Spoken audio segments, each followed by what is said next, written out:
Next, let's see how we can translate templates. Let's come back to our Canva. Now we can click social media on the Canva homepage, and we can click browse template. We can choose any template, click 3 dots, and now we can click translate this template. And we see that we can select language. For example, let it be Lithuanian. We can translate all page, or we can select text from current page, and we can click translate.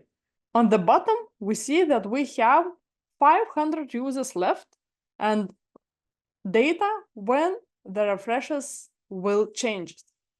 Let's see what the limits are if you use free Canva. I am on the free Canva. Let's go to social media and click browse template. Now 3 dots and translate this template. And we see that we have 49 free users left lifetime.